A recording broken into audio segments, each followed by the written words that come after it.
యేసుక్రీస్తు నామంలో మీ అందరికీ వందనాలు తెలియజేస్తూ ఉన్నా.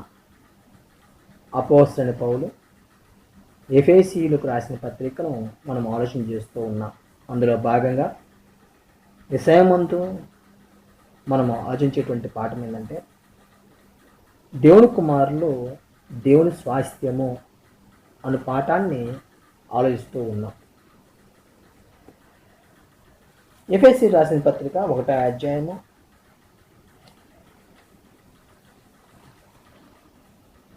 11వ వచనము 12వ వచనాన్ని మనం చదవగలిగితే, మరియు క్రీస్తునందు ముందుగా నిరీక్షించిన మనము తన మహిమకు కీర్తి కలగజేయగలని దేవుడు తన చిత్త ప్రకారమైన సంకల్పాన్ని బట్టి మనల్ని ముందుగా నిర్ణయించి ఆయన యందు స్వాస్థ్యముగా ఏర్పరచును.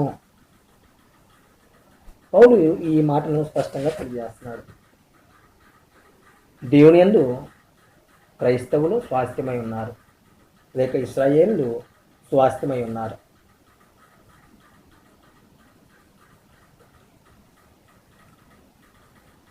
అబ్రహాము సంతానమైనటువంటి ఇశ్రాయేలీయులు దేవునికి స్వకీయ సంపాద్యంగా ఉన్నాడు అనేది దేవుడు చెప్పడం జరిగింది. నిర్గమాకాండము 19వ అధ్యాయము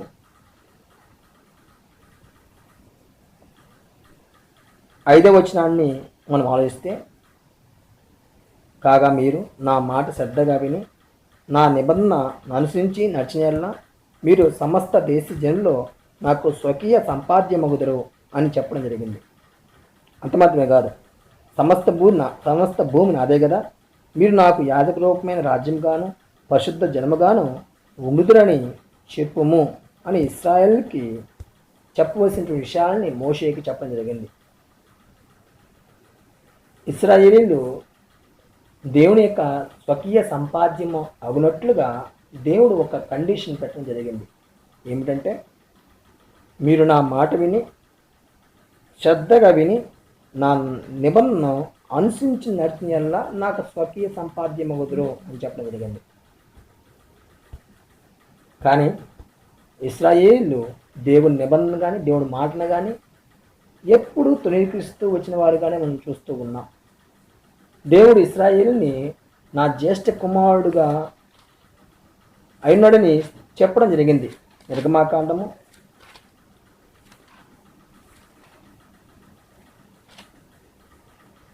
4వ అధ్యాయము 22వ వచనం మనం చదవగలిగితే, అప్పుడు నీవు ఫరోతో ఇశ్రాయేలు నా కుమారుడు నా జ్యేష్ఠ పుత్రుడు అని చెప్పమని చెప్పడం జరిగింది. దేవుడికి ఇశ్రాయేలు జ్యేష్ఠ పుత్రుడు.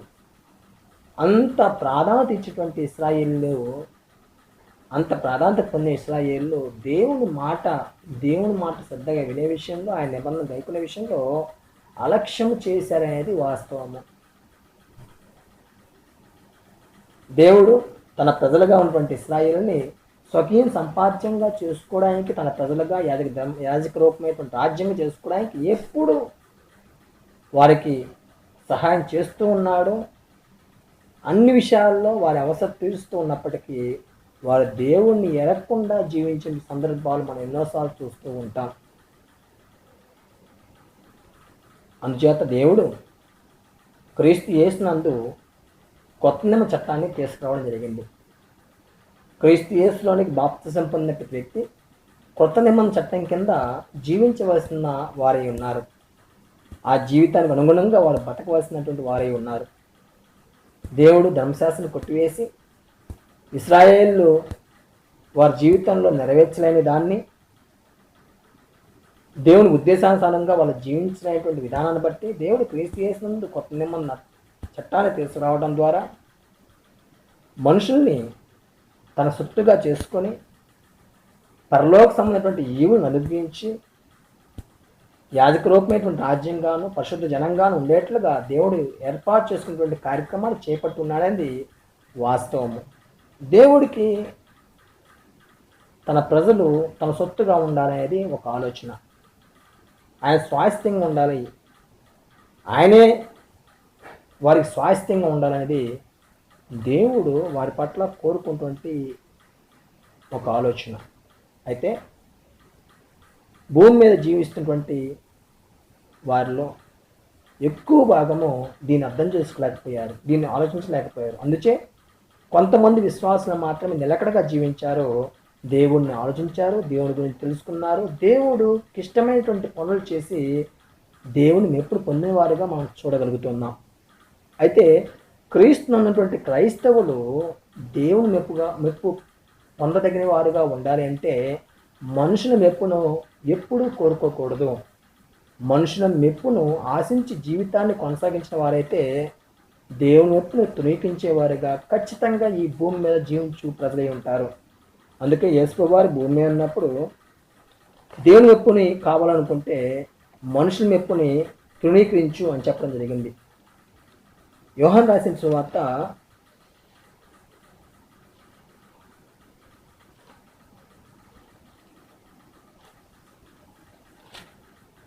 5వ అధ్యాయము 44వ వచనాన్ని మనం చదవగలిగితే, అద్వితీయ దేవుని వల్ల వచ్చే మెప్పును కోరక ఒకని వల్ల ఒకడు మెప్పు ఉంచిన మీరు ఎలాగ నమ్మగలరు?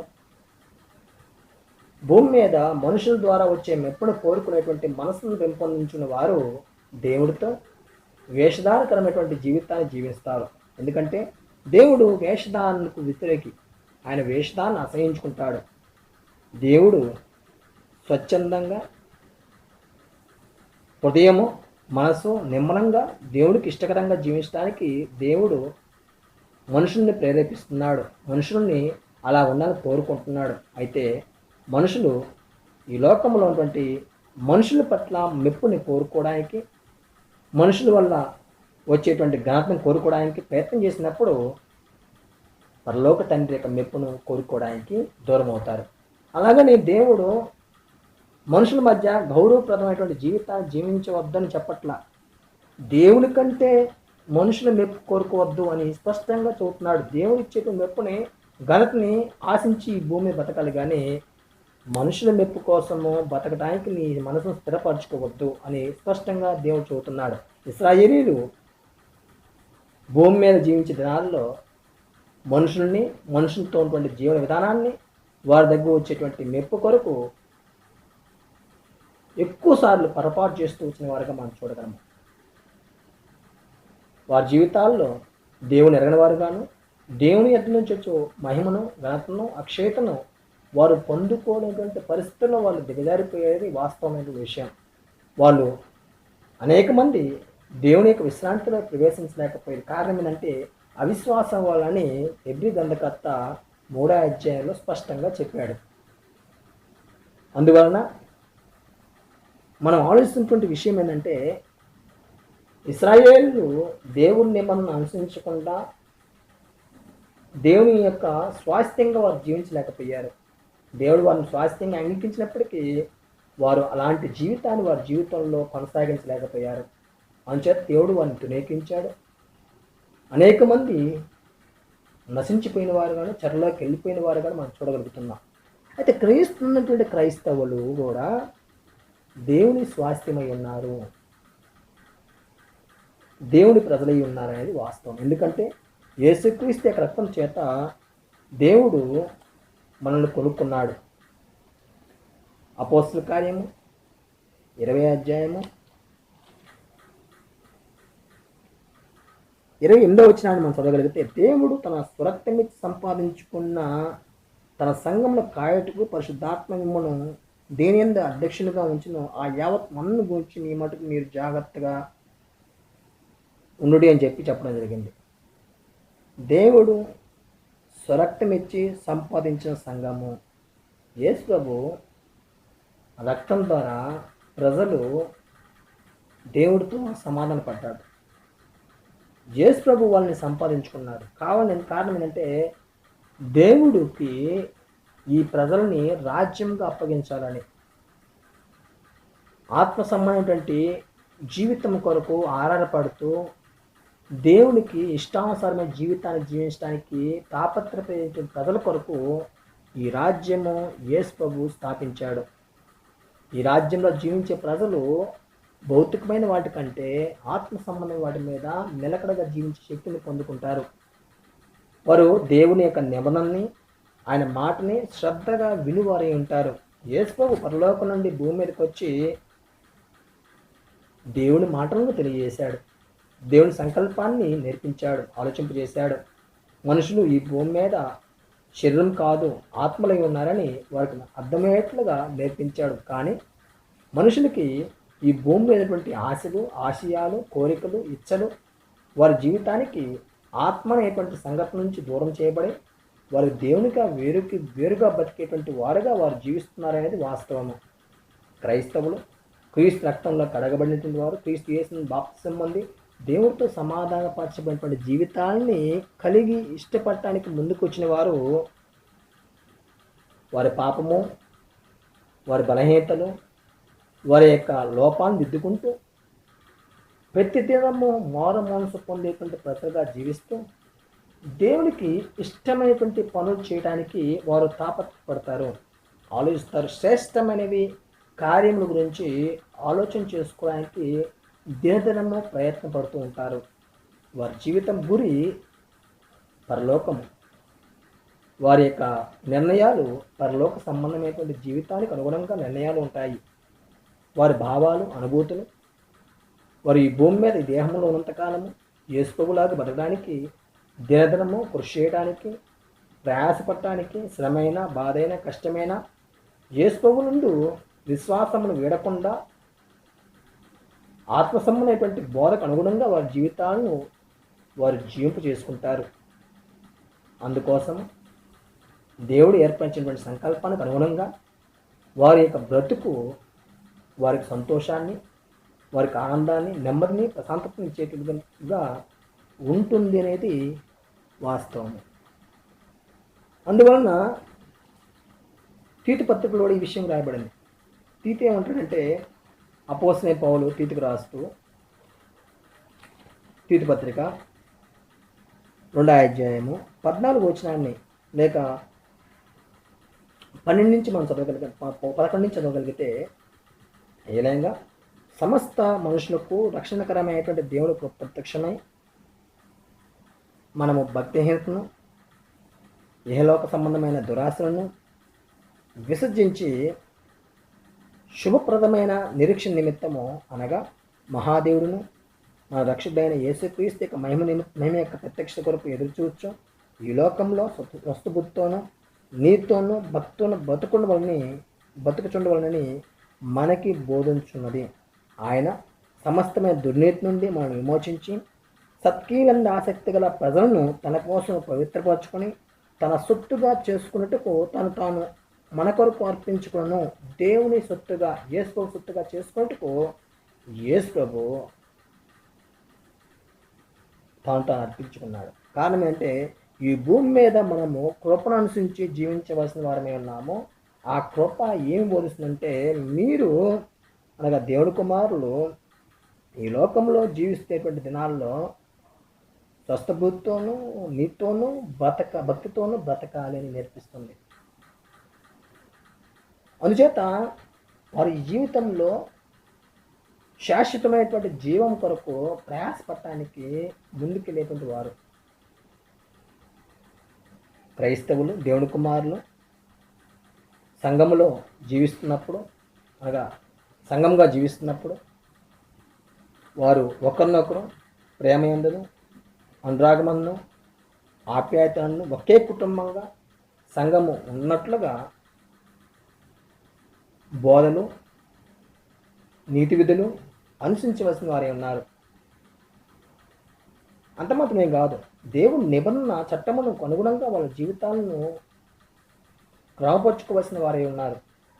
ఇశ్రాయేలు దేవుని నిబంధన మీరారు కనుకే దేవుడు వారి స్వాస్థ్యంగా ఉన్నప్పటికీ వారికి స్వాస్థ్యంగా దేవుని స్వాస్థ్యంగా జీవించగలిగిన పనులు వాళ్ళు చేయలేకపోయారు, జీవించలేకపోయారు. దేవుడు చెప్పినటువంటి మాటకు అవిధేయత చూపించి లోబడిన ప్రజలుగానే వారి యొక్క జీవితాలు కొనసాగిస్తూ వచ్చారు. అందుకే దేవుడు వారిని తృణీకరించాడు, చెరలో పంపించాడు, అనేక శాపాలు లోన్ చేశాడు, అనేకమైనటువంటి హింసలకు, కరువులకి లోన్ చేశాడు.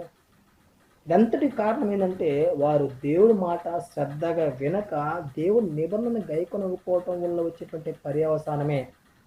ఈరోజు భూమి మీద క్రైస్తవులైన వాళ్ళు కొత్త నిబంధన కింద జీవిస్తూ ఉండగా ఈ నిబంధనను అనుసరించి బతికితేనే మనం దేవుని యొక్క స్వాస్థ్యంగా ఉంటాం, దేవుని యొక్క సొత్తుగా ఉంటాం, యేసు యొక్క సొత్తుగా ఉంటాం. ఒకవేళ కానీ దేవుని బిడ్డలుగా జీవించేటువంటి క్రమంలో మనము పాపంలో జీవించడానికి ముందుకెళ్ళిన వారమైతే, దేవుని నిబంధనని ఆయన మాటలను గైకొనక మనం లోబడిన ప్రజలుగా ఉన్నవారమైతే, ఇశ్రాయేలుకి అవిశ్వాసం వల్ల విశ్రాంతిలో ప్రవేశం ఏ రకంగా వాళ్ళు ప్రవేశించలేకపోయారో, ఈరోజు క్రైస్తవులు కూడా విశ్రాంతిలో ప్రవేశించి వారి యొక్క కడపడి స్థితి మొదటి స్థితి కంటే చెడ్డదిగా ఉండేటువంటి అవకాశం ఉంటుంది.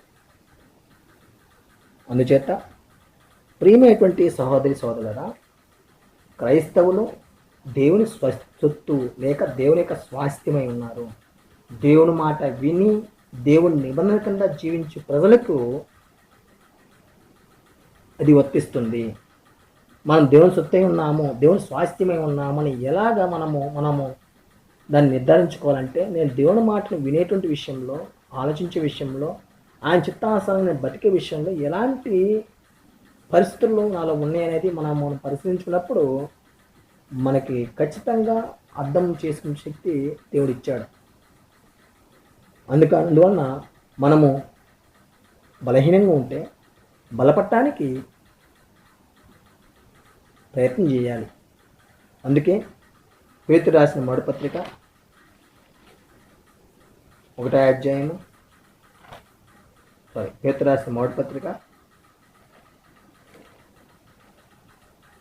2వ అధ్యాయము 9వ వచనం మనం చదవగలిగితే, అయితే మీరు చీకటిలో నుండి ఆశ్చర్యకరమైన తన వెలుగులోనికి మిమ్మల్ని పిలిచిన వాని గుణాతిశయములను ప్రచురం చేయ నిమిత్తము ఏర్పరచబడిన వంశములను, రాజులైన యాజక సమూహమును, పరిశుద్ధ జనమును, దేవుని సొత్తైన ప్రజలై ఉన్నారు.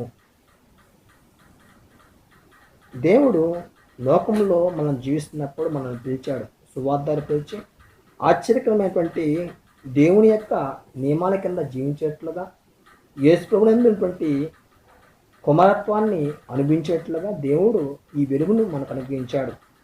అయితే ఈ వెలుగులో మనం ఎందుకు వచ్చామంటే, దేవుని యొక్క గుణాత్యములను ప్రచురించే నిమిత్తం ఈ భూమి మీద మన యొక్క గురై ఉంది, మన యొక్క బాధ్యత అయి ఉంది, మన జీవన విధానమై ఉంది.